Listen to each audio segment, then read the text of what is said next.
When I had 18, I participated in my first mobility experience.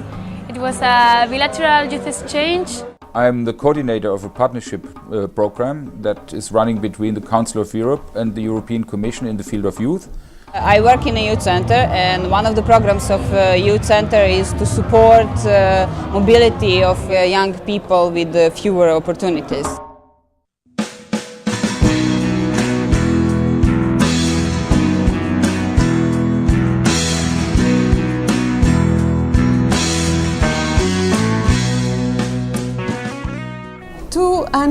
And 10 participants coming from 36 different countries. Most of them are young people and youth workers, but we'll have also institutional representatives.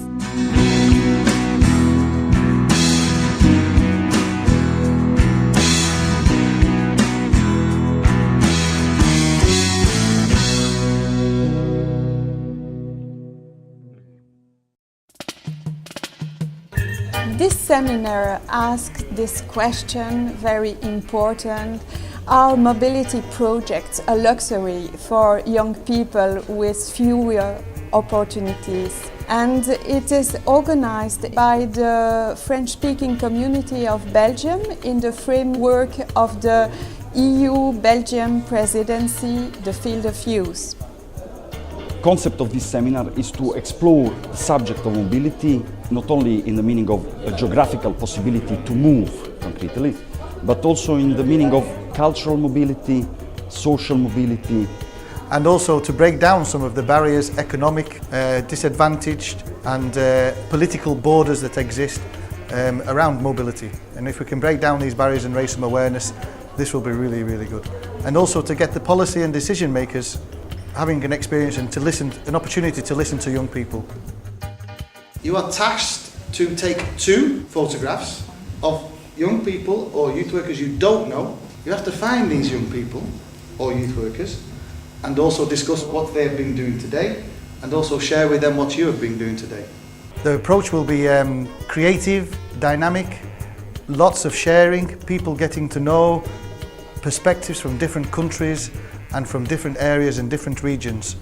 After, we want to make revendication, recommendation and strategies, really to say, yeah, there are obstacles, but we want to make something to overcome the obstacles. We are in a time machine. Yeah, a time machine, and I'm the driver, okay? So, but I need you to drive, okay? So.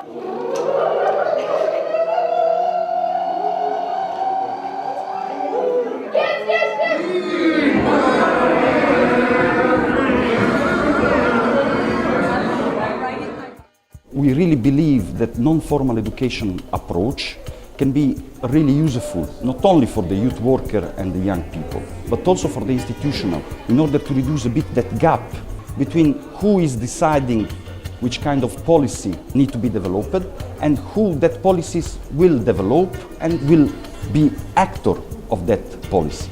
The goal of the seminar is to show how it is important for all young people to set up and to have the opportunity to realize a mobility project. Because mobility projects don't change completely their lives, but it brings them very often new perspectives. So, no official speech and blah blah.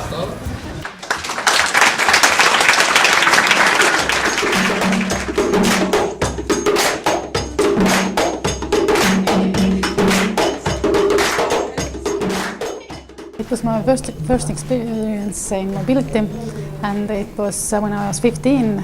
My parents sent me to Russia, to Samarkand. There was a little group of Estonians, and most of the children were Russians. I went there by stereotypical thinking that the Russians, I don't like them, I don't want to know who they are, why am I going there? So there's this conflict always between Estonians and Russians. So I was participating in more or less 30 trainings, youth exchanges, and also Leonardo, EBS. So I had the chance to be participant, and teach other youngsters how to be involved in this kind of projects. And this camp lasted for a month, so by the end of the first week I realized that the Russian kids are different than our kids, and they are not bad, and it was like changing inside of me. And a lot of new friends, language skills, a lot of skills like independence, how to move in big cities and small places. And young Russians, they are no different than we are, so we should live together.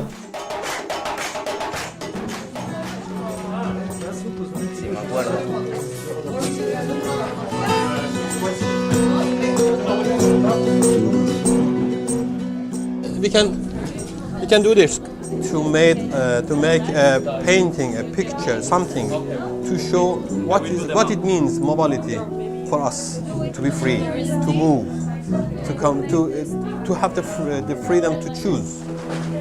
So, but in this issues we face difficulties, we face challenges, we face our fears that make us a little bit stop.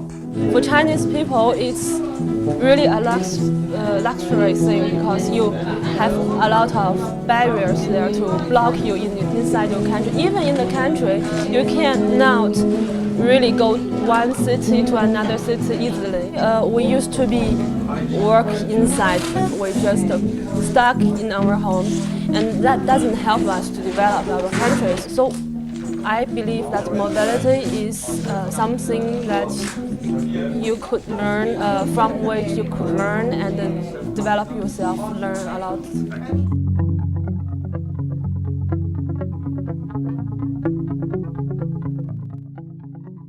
It is a political barrier because we have not so many opportunities like in Europe.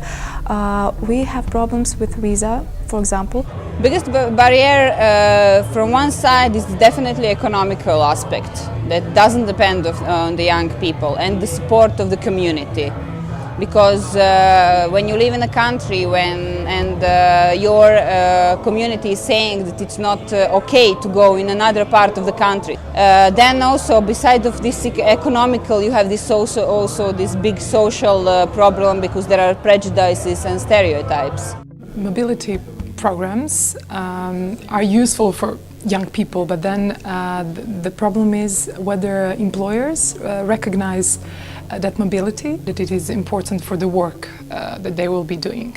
And motivation sometimes could be perceived as a luxury because not everyone has opportunity to be motivated or has a reason to be motivated. Well, the biggest problem is clearly their own confidence to take the adventure that's possibly available to them. But beyond the psychological barriers that they face a whole load of practical things that, even if they then become motivated, still get in the way.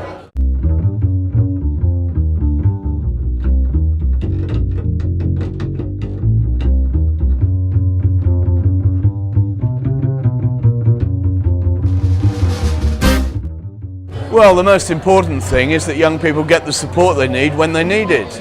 And so there have to be people around them who command their confidence, who can give them the right information, the right support, the right guidance. Different institutions in the world, I mean from the local level, national level to international level, are trying to support young people to experience something different than everyday life. There are different programs from the Council of Europe.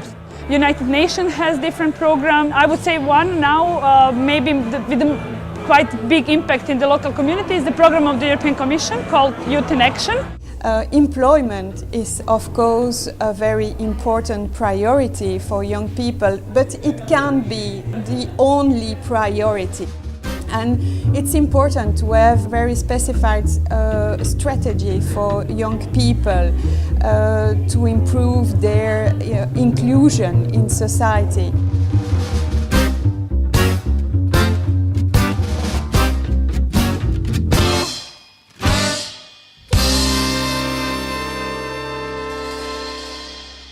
Yes, we have been lining up the challenges, and I think that it's clear to me now that if we want to make mobility an option for all young people, we need to be able to raise their awareness, but once we have raised their awareness and they are interested, we need to follow up. It's very important that we are there for them, to support them, to guide them, to coach them.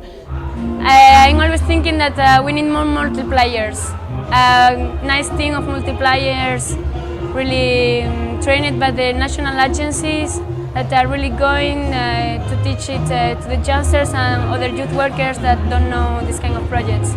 And we should also try to incite different social actors, such as university, employment agencies, to work more together. If we imagine what we invest in young people with fewer opportunities and what we invest in the other ones, that's not comparable. And therefore I think there must be a better balance in our investments in the young people with regard to education, training, improving mobility, supporting mobility and so on. For the headlines on the TV, like EVS project approved.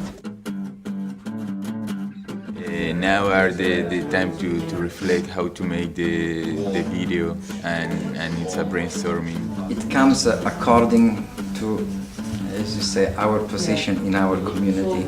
And it will have some kind of influence on future developments within the European Youth Programme.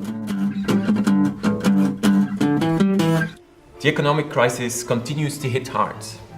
Youth workers approach politicians for more money.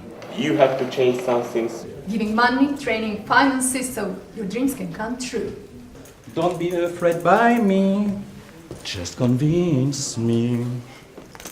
They hug and kiss each other as a symbol of their connection. So let's make this moment friendly as possible. Please use this opportunity to raise your hand and to make your voice heard. And I think it's very important that we can all together make sense. We encourage young people to be volunteers, to be active, and to do in the local level part of mobility, because we know what is the reality of Europe nowadays. There is a lot of disadvantaged young people, a lot of immigrants living in local reality.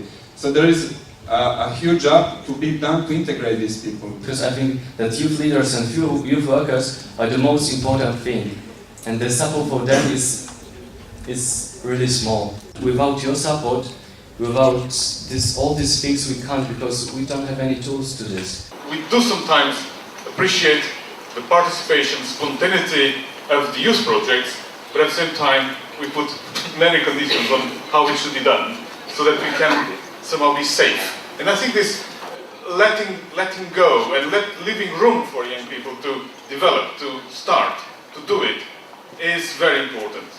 It's clear that we need more and we need stronger programs. What was good about the event was two things. One was the composition of the participants. They struck me as real young people and not the professional seminar attenders that we sometimes get at these events. And the second thing was the way the seminar organisers broke down the process into 5 stages and got different groups to actually look at those challenges at different points in the process. The title of this seminar is Mobility for Young People, Is That a Luxury? And I think anonymously we say, no, it's not a luxury. It should be for everybody. Yeah, mobility is finding you through the others. People could have any dreams and could to try to realize it. I just want to say, make the move, involve yourself in projects.